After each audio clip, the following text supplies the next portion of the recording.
udah bisa dengar. Oke Mas Helmi, kita sudah eh, on air di channel YouTube medcom.id ya. Bisa Mas dengar Helmi nggak, mungkin Dra? Mas Helmi bisa cerita sedikit bagaimana suasana di sana terbaru menjelang pengambilan sumpah jabatan ya terhadap Kamala Harris maupun juga Joe Biden. Kepada Joe Biden sebagai Presiden Amerika Serikat dan juga Kamala Harris sebagai.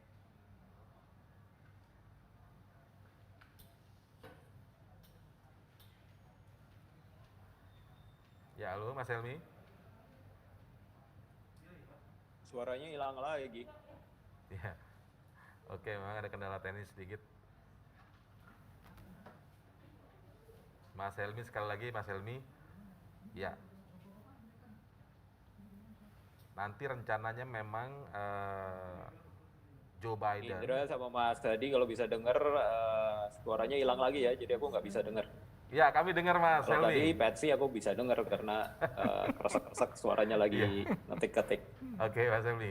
Mas Helmi Tapi dengar saya, dari Mas Helmi ya? Jakarta nggak kedengaran. Tadi udah sempat kedengaran, sekarang nggak kedengaran lagi ya. Oke, kita Mas Helmi dapat kita dengar dengan baik, tetapi mungkin masih belum bisa mengakses suara di Medcom ya, suara kami ya Mas Helmi. Nanti kita akan coba lagi secara teknis memang masih ada kendala. Oke, informasinya memang Joe Biden sesaat lagi kalau tidak salah pukul setengah 12 waktu Amerika, di sini berarti juga setengah 12 malam ini ya, Ya. Mas Adi ya. Joe Biden akan dilantik atau diambil sumpah jabatannya oleh Ketua Mahkamah Agung Amerika Serikat John Glover Roberts Jr. Sementara Kamala Harris akan dilantik oleh Hakim Agung Amerika Serikat yaitu Sonia Sotomayor. Nah, ini beberapa fakta unik tadi yang sudah kita sampaikan, memang menarik kalau sampai saat ini informasi yang kami terima bahwa Donald Trump tidak akan menghadiri pelantikan Joe Biden sebagai presiden terpilih, maka ini adalah 152 tahun kurang lebih begitu pelantikan yang tidak dihadiri oleh presiden yang digantikan. Halo Mas Helmi, sudah bisa bergabung dengan kami ya Mas Helmi ya?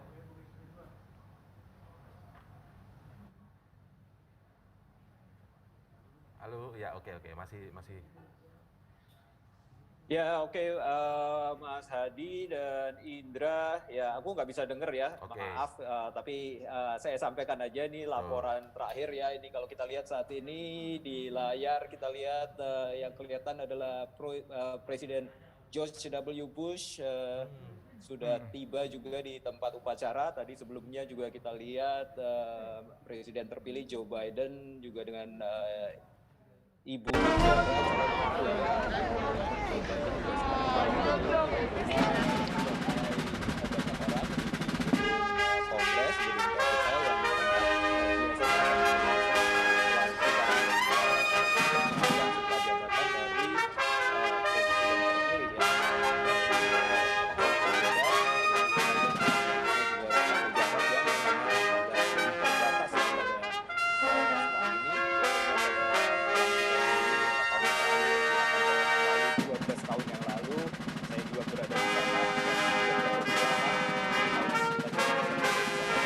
keterbatasan di dalam peliputan juga undangan yang diberikan ya. Dan seperti tadi kan kita lihat kalau ada shot yang dari jauh itu kelihatan banget dari lapangan alun-alun Washington DC, The National Mall, yang biasanya dipenuhin orang itu isinya adalah bendera-bendera kecil. Ada 200.000 bendera yang mewakili para pengunjung dari 50 negara bagian dan 6 teritori Amerika ya, yang biasanya datang tidak datang, jadi sekarang diwakili oleh, ya ini kita lihat juga Presiden Barack Obama dan Ibu Negara Michelle Obama, mantan ya, sudah tiba juga di tempat upacara ya. Jadi begitulah. Tadi juga kalau kita lihat juga tadi pagi itu kan Presiden Donald Trump sudah meninggalkan Gedung Putih dengan naik helikopter Marine One pergi ke Joint Base Andrews, itu pangkalan udara Angkatan Udara, dan sudah berangkat menuju Palm Beach ya di Florida, dan akan menuju Mar-a-Lago, itu resortnya di Florida, tempat kediamannya setelah tidak lagi menjabat sebagai presiden nantinya. Jadi sekarang mungkin sebentar lagi upacara itu kita lihat ada Presiden George W. Bush, ada Presiden Obama, ada pemimpin-pemimpin semua sudah berada di teras. Ini adalah bagian luar dari gedung Capitol, tempat pelantikan atau pengambilan sumpah jabatan memang biasa dilakukan di sana. Tapi memang suasananya agak berbeda. Saya pikir tadi Indra juga akan bertanya mengenai suasana keamanan ya. Suasana keamanan di sini memang sangat ketat, ada 25.000 pasukan Garda Nasional, anggota Garda Nasional dari seluruh Amerika yang ditempatkan. Ini penjagaan yang paling ketat yang pernah dilakukan di ibu kota Amerika Serikat. Jadi pusat kota itu semua ditutup-tutupin, dipagerin ya, dibarikade, dipasang pagar besi dan pagar berduri. Itu jadi kalau kita bayangkan itu misalnya ini kalau di istana misalnya gitu, dari istana sampai ke Bundaran Senayan itu semuanya tepinya ditutup sama pagar besi sehingga tidak ada orang yang bisa masuk ya. Jadi keamanan memang sangat ketat. Kalau ditanya bahwa akan ada demonstrasi, mungkin ada demonstrasi tapi kecil dan tidak akan bakal bisa masuk ke dalam perimeter dari area yang sudah aman. Demikian dulu yang bisa kami laporkan, ini masih banyak sekali tugas hari ini. Kita akan live reports juga di Metro TV nantinya juga. Jadi itu yang bisa kami laporkan dulu untuk saat ini. Kembali ke Indra dan Mas Adi Winarto. Mas Helmi, thank you banget ya. Mas Helmi sudah mau meluangkan waktu untuk juga live report di medcom.id. Mungkin Patsy bisa dengar kami di sini ya, Patsy, halo. Halo Patsy. Oke, nanti kita ke Patsy ya. Atau Patsy sudah terhubung. Halo Patsy. Ya, oke, sambil nunggu ke sambungan ke Patsy Widakuswara ya, yang ada juga di Washington DC. Memang seperti yang dijelaskan. Halo Patsy, bisa dengar kami ya, Patsy ya? Patsy bisa dengar kami di sini ya, Patsy, halo. Oke, saya belum bisa mendengar kalian dari studio, tapi saya menyaksikan dari online, jadi mudah-mudahan ini timingnya pas. Bagaimana?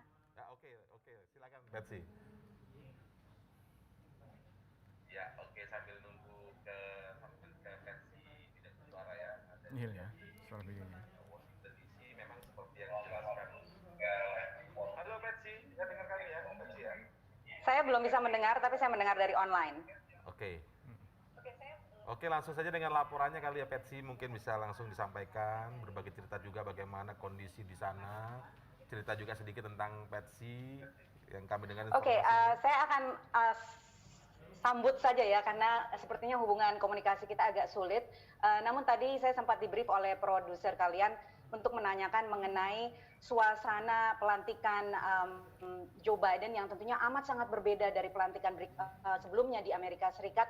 Bayangkan Joe Biden sekarang ini sedang berada di tangga gedung Capitol, di mana 2 minggu sebelumnya ribuan supporter Presiden Trump menyerbu di saat para anggota Kongres dan Wakil Presiden Mike Pence sedang mensertifikasi kemenangan Joe Biden, dan juga di saat seminggu sebelumnya itu adalah Presiden Trump dimakzulkan oleh anggota DPR Amerika Serikat untuk yang kedua kalinya. So obviously this is not a very normal atau usual inauguration.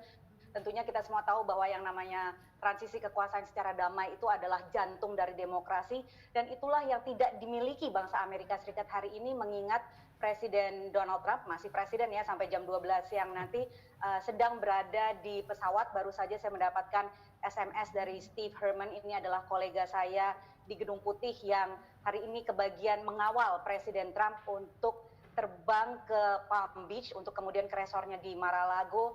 Saat ini Presiden Trump pesawat Air Force One sedang terbang di atas kota Palm Beach, seperti halnya yang dilakukan sebelumnya juga Presiden Trump saat take off dari Washington DC melakukan terbang di sekitar kota Washington DC. Dan ini amat sangat tidak lazim daripada biasanya, karena biasanya dilakukan setelah presiden yang baru itu dilantik. Jadi ini benar-benar sangat-sangat tidak lazim. Apabila ada pertanyaan selanjutnya saya akan jawab. Oke, mungkin cerita sedikit soal bagaimana Patsy sempat ada insiden di White House sendiri. Seperti apa sih cerita sebenarnya Patsy? Oke, Indra tentunya sebagai wartawan paham bahwa kami ini para wartawan ingin meliput berita ya, bukan ingin menjadi berita.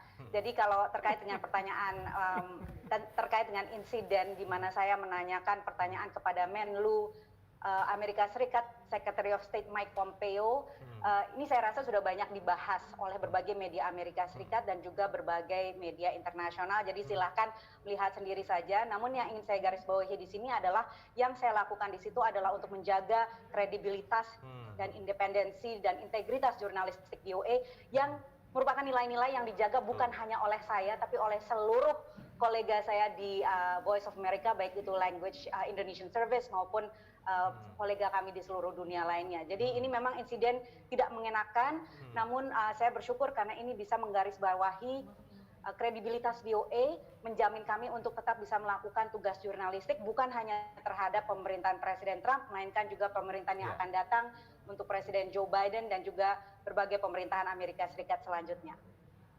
Ya, mungkin bisa cerita juga, Patsy, informasi yang kami dengar bahkan bukan hanya tidak menghadiri inaugurasi atau pelantikan pengambilan sumpah jabatan Presiden Biden saat ini, tetapi rencananya juga bahkan Donald Trump akan membentuk partai politik sendiri. Betulkah kabar soal itu, Patsy?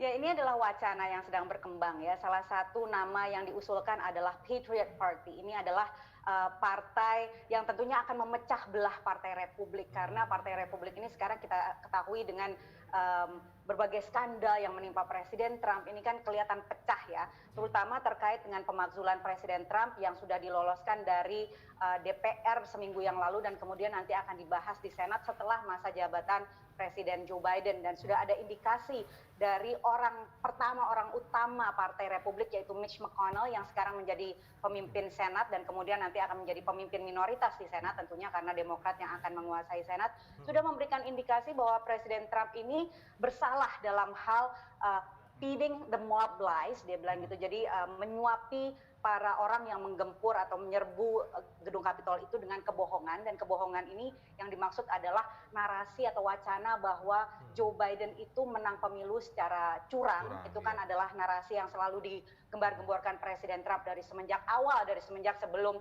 Pilpres berlangsung sampai sekarang. Dan itulah yang dianggap sangat membelah Partai Republik sehingga sekarang ada wacana bahwa Presiden Trump akan membentuk partainya sendiri. Nah, apakah benar atau tidak nanti tentunya kita harus lihat, tapi yang jelas dari jajak pendapat itu ada dari 74 juta orang yang memilih Presiden Trump. Ini termasuk rekor juga ya, meskipun tentunya rekornya dipecahkan oleh Joe Biden yang mendapatkan suara 81 juta warga Amerika Serikat. Dari 74 juta warga yang memilih Presiden Trump itu cukup besar porsinya, dari situ sekitar 60-70% yang menganggap bahwa Joe Biden ini menang secara curang. Meskipun saya harus garis bawahi, ini tidak ada bukti klaim tersebut dan sudah melalui berbagai proses kan, melalui berbagai proses pengadilan, melalui sampai ke Supreme Court, sama sekali tidak ada bukti yang bisa mendukung klaim Presiden Trump dan pendukungnya bahwa Pilpres ini dimenangkan Joe Biden secara curang. Secara apa yang Anda rasakan di sana, atmosfer masyarakat yang tadi disebut sebagai pendukung Trump yang juga masih cukup besar itu, ketika Trump disebut-sebut akan mendirikan partai, artinya pertanyaan saya adalah seberapa loyal mereka terhadap Trump?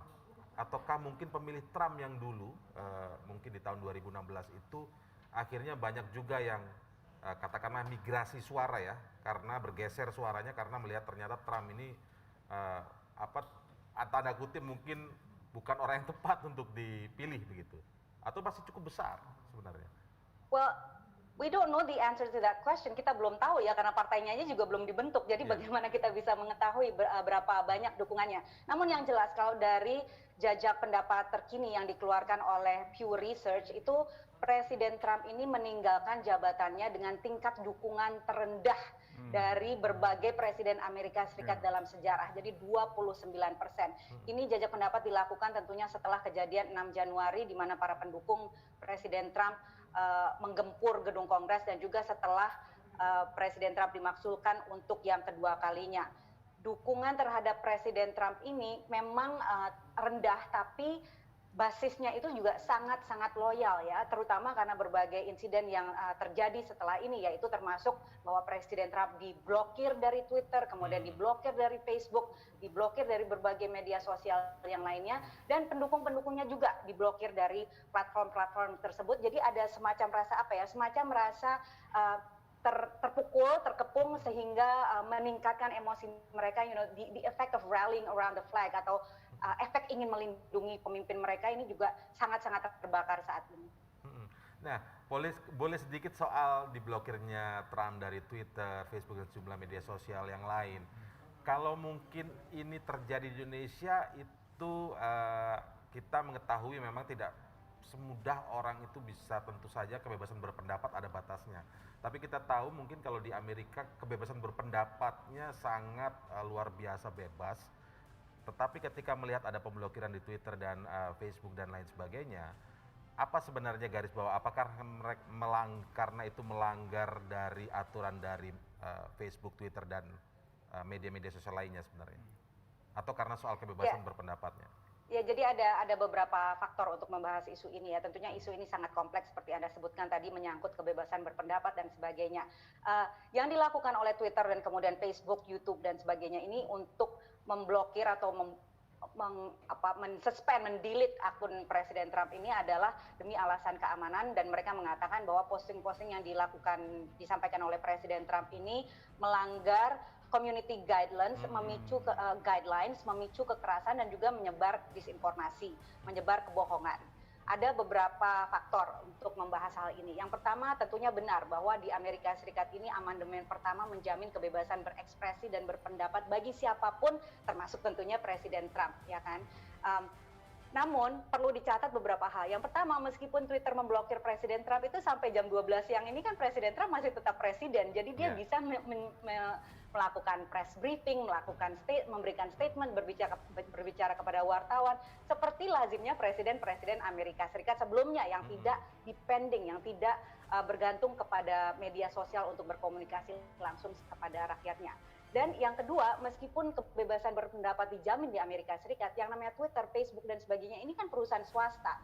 Jadi sebagai analoginya begini, kalau di Amerika Serikat di musim panas kita pergi ke restoran di dekat pantai misalnya, itu kan ada pengumuman no shoes, no shirts, no service. Kalau nggak pakai baju, nggak pakai sepatu, tidak dilayani. Nah seperti itu adalah guideline yang melindungi perusahaan-perusahaan dari tuntutan bahwa ya siapapun boleh berpendapat apapun, berekspresi seperti apapun, seperti contohnya masuk ke restoran dengan bertelanjang dada. Kan tidak seperti itu. Jadi ini yang dilakukan oleh Twitter berdasarkan hukum yang memang ada di Amerika Serikat, yaitu Section 23. Ini adalah undang-undang yang mengatur media sosial yang dikeluarkan tahun 1996.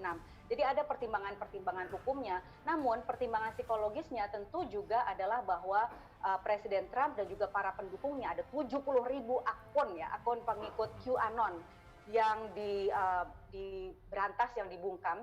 QAnon ini adalah kelompok di Amerika Serikat yang percaya teori-teori konspirasi, seperti contohnya bahwa para politisi Demokrat itu pedofil, kanibal, bagian dari kelompok globalis komunis yang akan menyerang Amerika Serikat. Seperti itu. Dan ini real. Dan bahkan ada anggota DPR Amerika Serikat pengikut QAnon yang baru saja dilantik. So, pertimbangannya seperti itu, ada banyak hal dan tentunya ini kompleks, dan selama ke depannya akan menjadi pertimbangan wacana selanjutnya mengenai the power of social media di Amerika Serikat. Oke, sedikit terakhir, Patsy, mungkin bisa Anda gambarkan juga, berarti ini adalah PR berat bagi Joe Biden memimpin masa pemerintahannya begitu ya, 4 tahun ke depan. Ketika mengusung juga tagline America United, artinya berusaha menyatukan keterbelahan.